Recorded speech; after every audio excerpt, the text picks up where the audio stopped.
Je ne crois pas qu'on se connaisse, vous et moi. Mais je suis à peu près certain qu'on a bien dû se rencontrer quelque part, sur la route, dans un pays quelconque.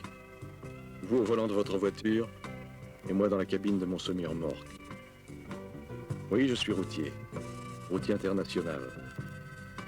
J'aime l'aventure, et j'ai roulé ma bosse aux quatre coins du monde. J'en ai passé des frontières, et bouffé des kilomètres de poussière, de boue ou de neige. À cette époque-là, je faisais la ligne sur l'autoroute de Californie.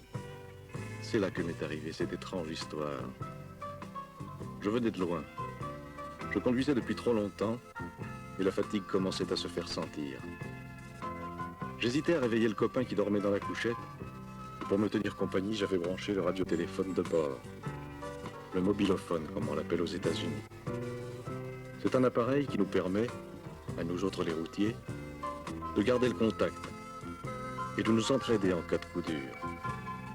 Je venais à peine d'enclencher le canal 27 de la CBR, qui est notre fréquence habituelle, lorsque j'entendis, à travers la friture des ondes courtes, une petite voix lointaine qui parlait.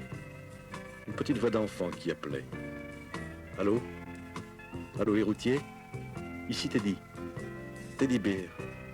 M'entendez-vous? Ici Teddy. Répondez-moi.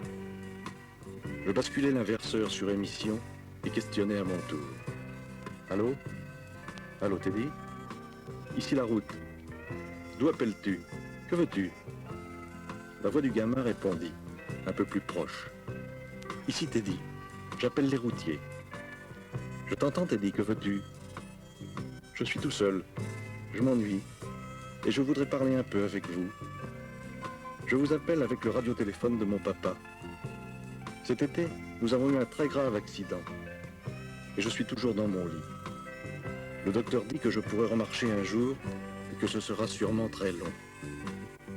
J'habite une maison tout près de l'autoroute. Je suis souvent seul le soir, car maman est serveuse dans un motel pour nous faire vivre.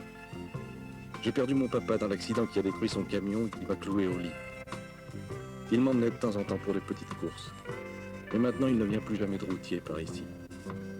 Alors j'essaie de vous accrocher, avec le radiotéléphone qui nous reste, pour vous parler un petit peu, quand vous passez sur l'autoroute.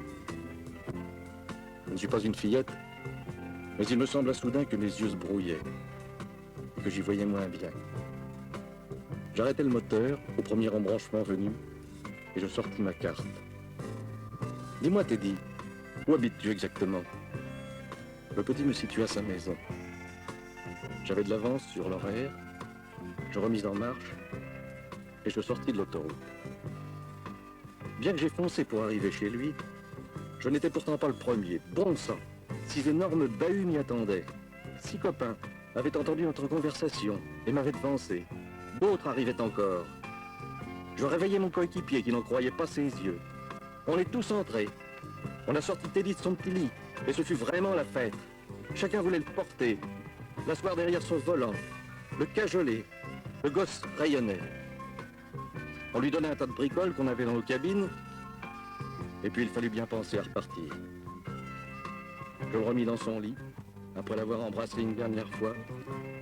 Je grimpais sur mon siège, et je tirais le démarreur. J'ai vu plus d'un tourner la tête. On lui promit que chaque fois qu'on passerait sur l'autoroute, on klaxonnerait d'une certaine manière pour qu'il nous entende. On se quitta enfin. Je n'avais pas fait 3 kilomètres que le mobilophone crépitait à nouveau. C'était une autre voix, une voix émue de femme. Et elle disait « Allô, les routiers? Ici la maman de Teddy. Merci les gars. Vous êtes de braves types. Bonne route. Et que Dieu vous protège. » Je n'ai pas pu répondre un seul mot. J'ai coupé le radiotéléphone, et alors seulement, j'ai chialé. Oui, chialé comme un vrai monde.